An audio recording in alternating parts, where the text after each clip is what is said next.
Hello everyone, स्वागत है आपका अपने यूट्यूब चैनल फिर से पवन एजुकेशन पॉइंट में। देखो आज फिर हम आप लेकर आए आपके लिए डेली करंट अफेयर जो कि 11 जनवरी 2021 की है।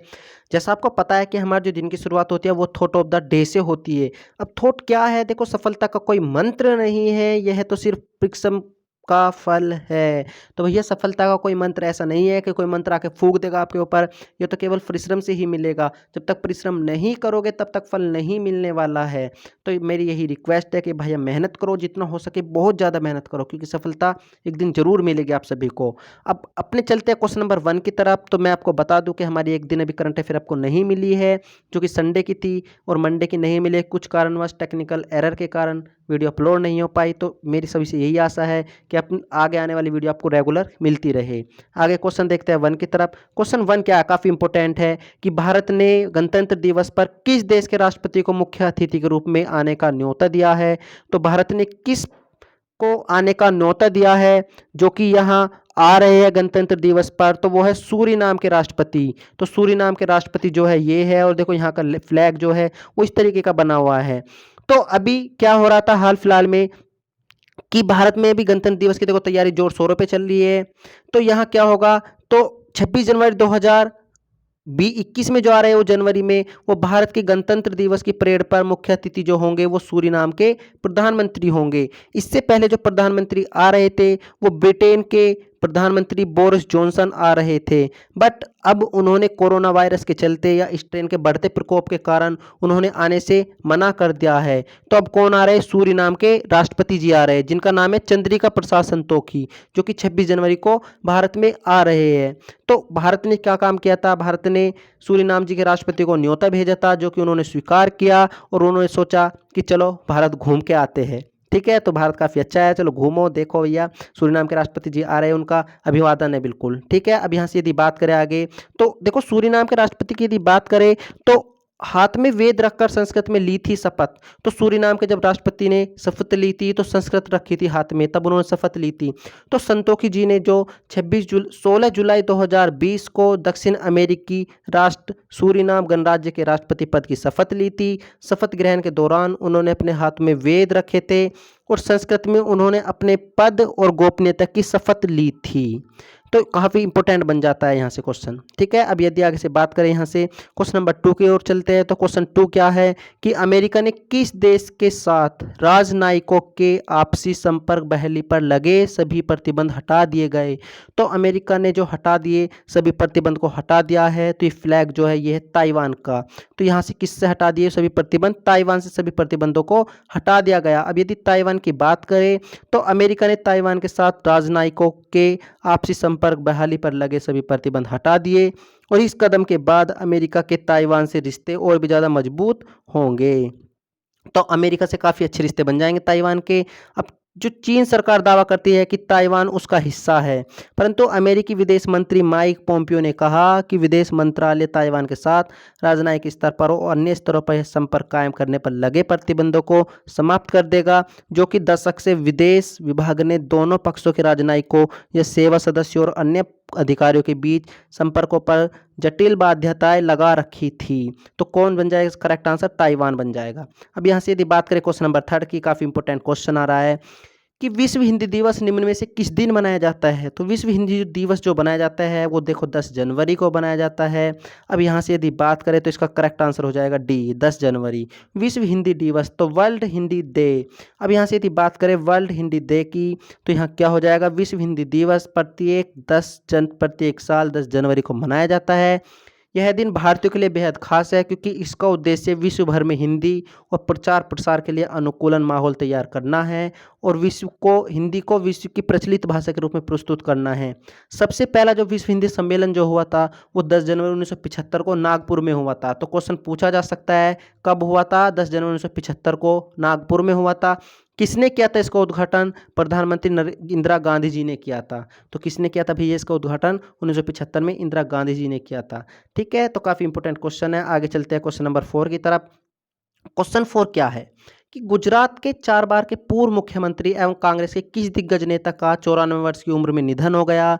तो कौन थे जिनका जो 4 बार गुजरात के पूर्व मुख्यमंत्री रह चुके और उनका निधन हो गया? तो इनका जो आंसर होगा करेक्ट, ये फिगर जो दिखाई दे रही है ये माधव सिंह सोलंकी जी की है। ठीक है, तो 4 बार के मुख्यमंत्री रह चुके हैं ये। तो आगे यदि बात करें माधव सिंह सोलंकी के बारे में, तो क्या है कि माधव सिंह सोलंकी पूर्व केंद्रीय मंत्री या 4 बार गुजरात के मुख्यमंत्री रहे और वरिष्ठ कांग्रेसी नेता माधव सिंह सोलंकी का 10 जनवरी 2021 को राजकीय सम्मान के साथ अंतिम संस्कार किया गया। माधव सिंह सोलंकी 30 साल की उम्र में विधायक चुने गए थे। तो 30 साल की उम्र में विधायक चुने गए और गुजरात में लड़कियों के लिए मुफ्त शिक्षा और प्राथमिक विद्यालयों में मिड डे मील की शुरुआत जो की थी वो माधव सिंह सोलंकी जी ने ही की थी, जो कि गुजरात में नरेंद्र मोदी जी के बाद सबसे लंबे समय तक मुख्यमंत्री रहे। तो कौन रहे सबसे लंबे समय तक मुख्यमंत्री? भी माधव सिंह सोलंकी। तो यहाँ से काफ़ी अच्छा क्वेश्चन है। आगे यदि बात करें क्वेश्चन नंबर 5 की, तो क्वेश्चन 5 क्या है कि श्रीलंका के किस 29 वर्षीय बल्लेबाज ने अंतर्राष्ट्रीय क्रिकेट से संन्यास लिया है? तो 29 वर्षीय जो बल्लेबाज थे उन्होंने क्रिकेट से संन्यास ले लिया है। तो ये जो फिगर दिखाई दे रही है बनी हुई सेहान जयसूर्या की है।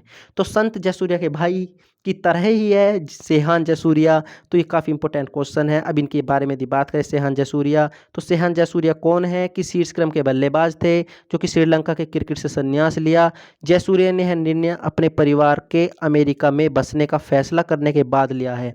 उनकी जो फैमिली है वो कहाँ बसने लगी? अमेरिका में बसने लगी। तो सेहान जयसूर्या ने श्रीलंका के लिए वनडे और T20 मिलाकर कुल 30 मैच खेले, जो कि कराची में श्रीलंका के खिलाफ उन्होंने 96 रन बनाए थे, जो कि उनका हाईएस्ट स्कोर था। 2009 से 2020 के बीच कुल उन्होंने 80 प्रथम श्रेणी मैच खेल चुके हैं। तो काफ़ी इंपॉर्टेंट क्वेश्चन बन जाता है। आगे यदि बात करें क्वेश्चन नंबर 6 की, तो केंद्रीय औद्योगिक सुरक्षा बल CISF के 28वें महानिदेशक के रूप में किसे नियुक्त किया गया?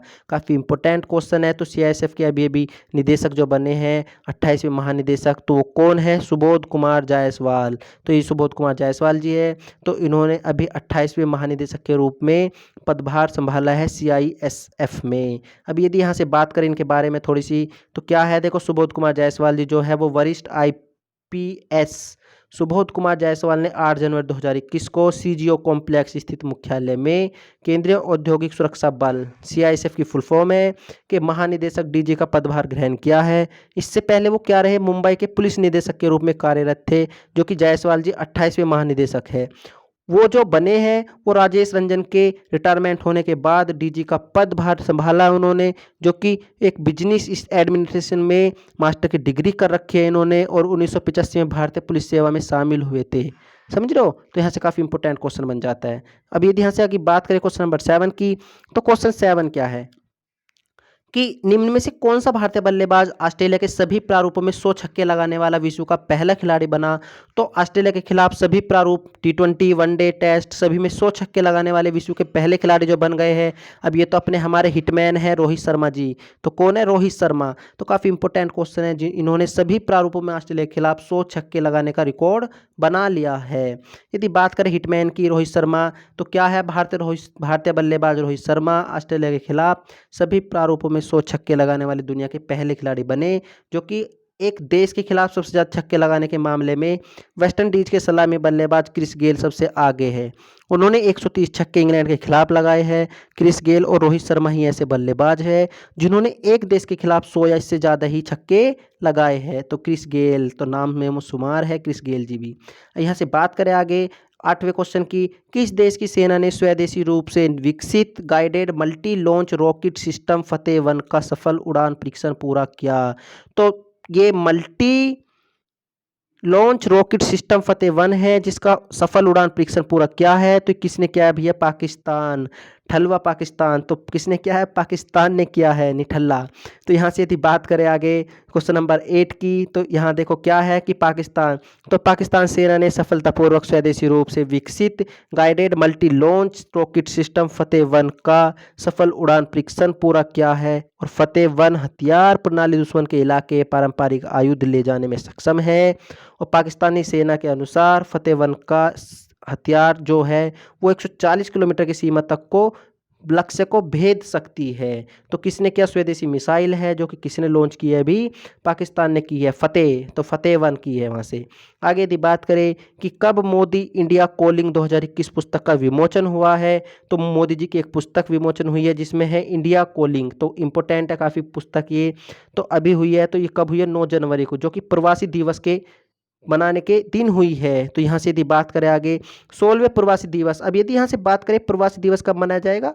9 जनवरी को। तो प्रवासी दिवस के अवसर पर मोदी इंडिया कॉलिंग 2021 नामक एक कॉफ़ी टेबल बुक जारी की है। इस पुस्तक में प्रधानमंत्री नरेंद्र मोदी जी की 107 विदेशी और द्विपक्षीय यात्राओं के दौरान खींची गई तस्वीरें हैं। तो इस पुस्तक में क्या होगा, जो कि मोदी जी ने विदेशी यात्रा या द्विपक्षीय यात्रा जो की है 107 उनकी पिक्चर है इस बुक में। यहाँ से यदि बात करें क्वेश्चन नंबर 10 की, क्वेश्चन 10 क्या है कि कौन से बैंक ने सेना के जवानों के लिए शौर्य सैलरी अकाउंट लॉन्च किया है। तो शौर्य सैलरी अकाउंट किसने लॉन्च किया, यहाँ से देखो फिगर दिख रही है, तो फिगर में क्या दिख रहा है, शौर्य सैलरी अकाउंट, वो है बंधन बैंक। तो किसने किया, इसका करेक्ट आंसर सी, बंधन बैंक ने लॉन्च किया है। सेना जवानों के लिए सैलरी अकाउंट लॉन्च किया जो कि जीरो बैलेंस पे होगा, ना कोई चार्ज ना कुछ देना होगा।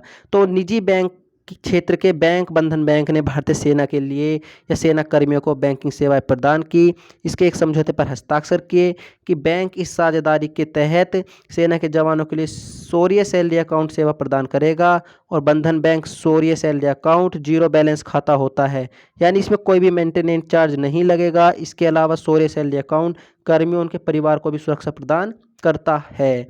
यदि थोड़ी और बात करें इसके बारे में तो क्या होगा इसमें, यहाँ तो क्या लिखा है देखो कि इसमें खाताधारक की आकस्मिक मृत्यु होने पर 30 लाख का मुफ्त व्यक्तिगत दुर्घटना बीमा है और 1 करोड़ रुपए का हवाई दुर्घटना कवर है और एक आश्रित बच्चे को 4 साल तक प्रतिवर्ष 1 लाख रुपए का मुफ्त शैक्षिक भी लाभ शामिल है। यहाँ से यदि बात करें महत्वपूर्ण तथ्य की, तो बंधन बैंक के एमडी और सीईओ है, इसके कौन है बंधन बैंक के, वो चंद्रशेखर घोष है। इस बंधन बैंक का मुख्यालय है वो कोलकाता पश्चिम बंगाल में है। इसकी स्थापना कब हुई थी, सन 2001 में इसकी स्थापना हुई थी। तो काफ़ी इंपॉर्टेंट पॉइंट है, पूछ ले जाते हैं बैंकिंग के एग्जाम में कि बंधन बैंक के सीईओ कौन है, चंद्रशेखर घोष।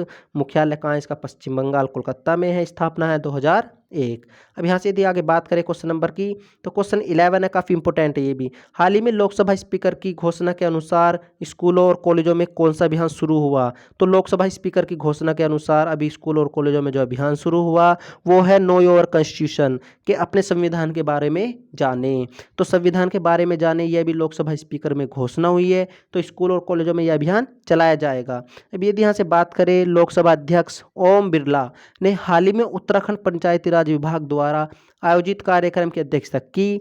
इस अवसर के दौरान उन्होंने घोषणा की है कि केंद्र सरकार जल्द ही देश भर के स्कूलों और कॉलेजों में, विश्वविद्यालय में अपने संविधान को जानो, नो योर कॉन्स्टिट्यूशन नामक अभियान शुरू करेगी। इसका उद्देश्य संविधान के विभिन्न पहलुओं के बारे में जागरूकता पैदा करना है।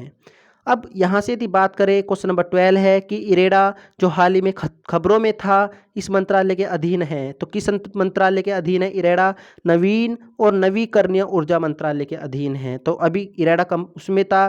तो इसकी यदि बात करें इरेडा की, तो Indian renewable energy development agency limited, IREDA की फुल फॉर्म है I for Indian, R for renewable energy, E for energy, D for development, A for agency limited. नवीन और नवीकरणीय ऊर्जा मंत्रालयों के प्रशासनिक नियंत्रण में एक मिनी रत्न कंपनी है, जो हाल ही में इरेडा ने नवीकरणीय ऊर्जा परियोजना में सहयोग करने के लिए एनएचपीसी लिमिटेड के साथ एक समझौते पर हस्ताक्षर किए हैं। तो इंपॉर्टेंट बन जाता है ये, ठीक है। तो यहाँ से यदि बात करें तो क्या है, नवीकरणीय और नवीकरणीय ऊर्जा मंत्रालय के तहत है ये। तो यहाँ से यदि देखो वीडियो अच्छी लगी हो तो वीडियो को लाइक और शेयर जरूर करो, क्योंकि मेहनत कर रहे हैं हम आपके लिए। तो बिल्कुल लगे रहो, जी जान ठोक के लगे रहो। कोई से भी एग्जाम हो, करंट अफेयर 101% लग जाएगी, हूबहू क्वेश्चन मिलेगा। तो मेरी सभी से यही रिक्वेस्ट है, ज़्यादा से ज़्यादा वीडियो को शेयर करो, लाइक करो, ठीक है। सभी को थैंक यू। बिल्कुल, तो जो भी कुछ कमी रही हो वीडियो में ज़रूर बताओ, क्योंकि जब तक सुधारेंगे नहीं तब तक होगा नहीं, ठीक। ओके, सभी को थैंक यू।